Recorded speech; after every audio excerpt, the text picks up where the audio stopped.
নেতিবাচক কথাগুলো বললেন বা ধরেন যে যারা আসলে নেগেটিভলি বলে তারা সংখ্যায় খুব কম, এখন তাদের জন্য কি আমরা কাজ করব না?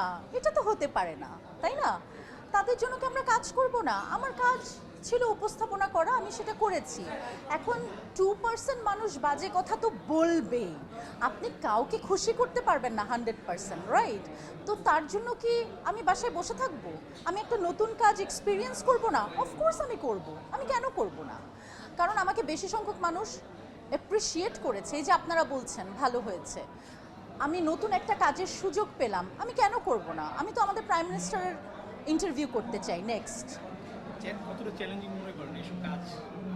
আমার কাছে আসলে চ্যালেঞ্জটাই গুরুত্বপূর্ণ, আমি চ্যালেঞ্জ পছন্দ করি। আমাকে যদি কোনো নির্মাতা বলে যে এই ক্যারেক্টারটা করতে হবে, যে ক্যারেক্টারে আসলে বাইক চালাইতে হবে, এখন সো আমি তো রিয়েল লাইফে বাইক চালাতে পারি না, এখন যদি সে আমার উপর চ্যালেঞ্জ ছুড়ে দেয়, এটা আমার কাছে, এটাকে আমি চ্যালেঞ্জ হিসেবে নেই যে আচ্ছা এখন আমাকে বাইক চালানো শিখতে হবে এই চরিত্রের জন্য।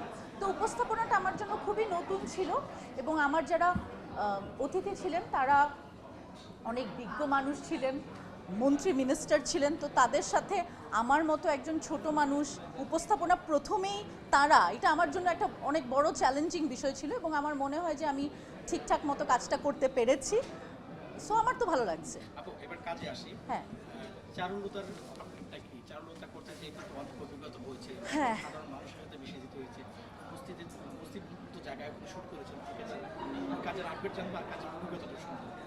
চারুলতার আপডেট হচ্ছে চারুলতার ডাবিং হবে, ডাবিংয়ের জন্য তারা নক করছে বারবার, তো যখন রিলিজ হবে তখন তো আমরা জানতে পারবো। আর যেটা হয় দেখেন, সিনেমা আমার 5টা সিনেমা রেডি আছে, কিন্তু আমি জানি না আসলে, এটা প্রডিউসাররা বলতে পারবে। পায়েল সিনেমার সেন্সর সার্টিফিকেট হয়ে গেছে, আজকে প্রডিউসার ফোন করে বললো যে সেন্সর পেয়ে গেছে, তো এখন তারা কবে রিলিজ দিবে সেটা তারা বলতে পারে। বাট আমি আজকে আপনাদের সাথে একটা জিনিস শেয়ার করতে পারি, আর 7 দিনের মধ্যেই আপনারা একটা সুন্দর নিউজ পাবেন, যেটা আমাদের বাংলাদেশের জন্য অনেক গর্বের হবে।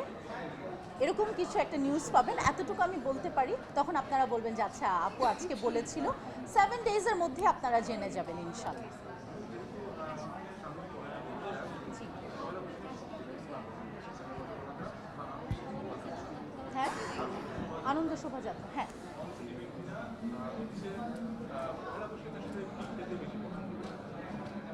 পহেলা বৈশাখে তো অবশ্যই পান্তা ভাত খাবো সবার মতো, আমিও ব্যতিক্রম নই।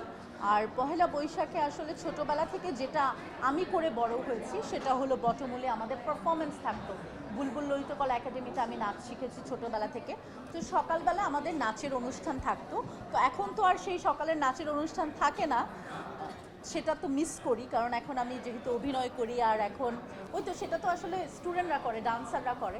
তো আমার কখনো ইচ্ছা আছে আবার যদি এরকম সকালবেলা বটমূলে নাচের পারফরমেন্স করতে পারতাম, আমি চেষ্টা করব। এবার হয়তো হবে না, নেক্সট বার বা এর পরের বার কখনো আমার গুরুদের সাথে কথা বলে আমি চেষ্টা করব। হ্যাঁ, জি।